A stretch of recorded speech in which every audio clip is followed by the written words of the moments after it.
이번 영상에서는 정신병 치료의 의미를 살펴보고 치료에 영향을 미치는 요인들을 살펴보겠습니다. 정신병의 치료는 완치, 조절, 관리의 세 가지 단계로 나누어 볼 수 있습니다. 우선 완치의 단계는 병을 일으킨 원인이 사라지고 증상이 말끔히 없어진 상태를 의미합니다. 감염이 있었다면 원인균이 제거되고 감염 증상이 사라진 상태일 것이고, 골절이 있었다면 뼈가 완전하고 확실하게 접합이 이루어져서 기능이 이전 상태로 돌아왔다는 의미일 것입니다. 정신병 치료에서의 완치 상태 역시 발병 초기에 급격하게 정신병이 발병한 후 일주일이나 2주일 이내에 별다른 조치 없이 거의 원상태로 회복되는 경우를 의미합니다. 이때는 심각한 충격으로 극단적인 반응이 발생하였지만 일시적으로 흔들린 시스템이 충격을 받아들이면서 스스로 제자리를 찾아간 경우라 할 수 있으며 스트레스를 잘 승화시킨 경우입니다. 두 번째, 병의 조절이라 함은 당뇨병이나 고혈압같이 완치가 안 되는 질환에서 일상생활을 최대한 건강한 방식으로 살아가면서 운동이나 식이요법을 통해 질환의 악화를 방지하고 의학적인 도움을 지속적으로 받으면서 생활하는 상태입니다. 예를 들면 당뇨병의 경우 지속적인 식이요법과 운동요법을 병행하면서 혈당 조절 약이나 주사를 통해 지속적으로 혈당을 정상 범위로 관리하는 단계와 비슷합니다. 정신병 치료에서의 조절 역시 정신병이 나타난 후 수개월이 지나면서 점차로 증상이 계속 진행되어 정신분열증으로 진단받는 상태에서는 완치가 아닌 지속적인 약물요법과 재활요법으로 치료가 이루어지게 됩니다. 초기 발병 상태에서 완치의 단계로 회복될 가능성을 잃어버린 단계로 병이 많이 진행된 단계에서 증상의 심화를 막는 정도의 조절을 하는 것을 목표로 합니다. 초기에 발병 원인을 제거하지 못하였거나 그 스트레스를 이겨내지 못하고 그 속에서 벗어나지 못한 경우라고 할 수 있습니다.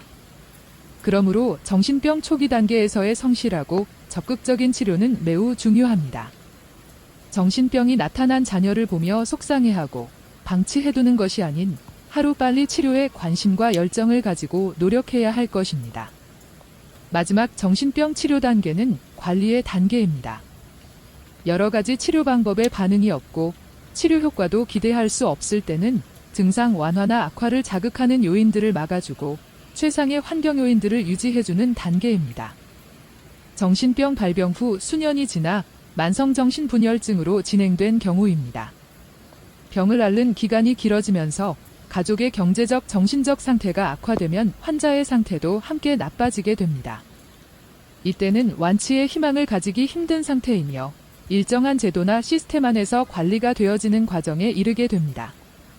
앞서 살펴본 정신병 치료의 단계들 중 정상적인 일상생활이 가능하기 위해서는 되도록 하루라도 빨리 치료를 시작하고 만성화가 되기 전에 늦어도 발병하고 2에서 3년 안에는 적극적이고 공격적인 최선의 치료가 꼭 필요하며 이를 위해서는 가족들의 협조와 의지가 매우 절실하다고 하겠습니다. 다음은 정신병 발병 후 회복 가능성에 영향을 미치는 요인들에 대해 알아보도록 하겠습니다. 정신병의 회복 가능성에 영향을 미치는 요인으로는 첫 번째, 발병하기 전에 직업적, 가정적, 사회적 기능이 어느 정도였는가입니다. 신체에서 발병한 병도 평소에 건강했고 나이가 젊은 경우 회복이 빠르지만 평소에 몸이 약했거나 나이가 많은 경우 회복 속도는 느리게 됩니다. 즉, 어떤 병이 회복되는 것은 그 병 자체의 심각한 정도뿐 아니라 그 병에 걸린 사람의 환경과 조건에 따라 많이 달라질 수 있습니다. 정신병도 마찬가지로 병이 나타나기 전에 능력이 있거나 좋은 환경에 있던 경우에는 회복이 빠르고 완치율도 높아질 수 있습니다.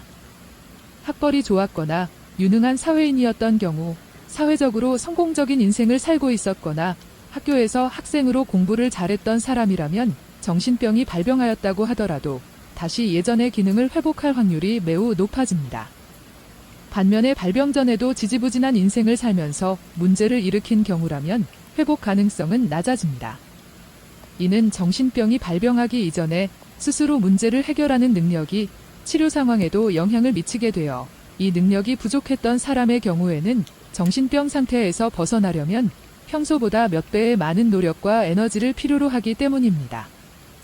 두 번째 요인은 발병 전 성격입니다.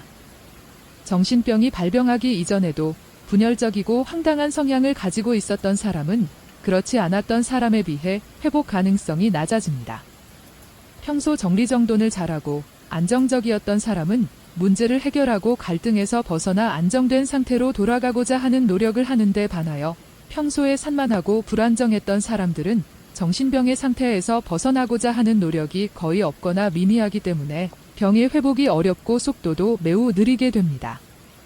이는 정신병의 상태를 불편해하고 불행하다고 생각하는 사람일수록 이를 벗어나고자 노력할 것이고 그 힘이 클수록 회복은 빨라지며 완전하게 이루어질 것이기 때문입니다. 그러나 평소의 성격이 분열적이고 혼란한 상태였다면 평안하고 안정적인 상태보다는 혼란한 상태에 머무르는 것을 더욱 편안하게 생각하게 되어 이러한 성격은 일상생활로 돌아오려는 노력을 하지 않거나 미미할 수 있기 때문에 회복 가능성이 더욱 낮아집니다. 또한 가족들의 사회, 경제적 조건이나 부모의 관심과 태도 등은 치료에 매우 중요한 영향을 줍니다. 정신병은 보호자인 부모의 관심과 판단, 지적 능력, 병의 인식 정도, 정성과 노력이 절실히 요구되며 얼마나 성실하게 애를 쓰느냐에 따라 회복의 정도와 속도가 달라지게 되므로 가까운 보호자나 부모나 배우자와의 갈등이 깊어져 있다면 치료가 매우 어려워질 수 있습니다.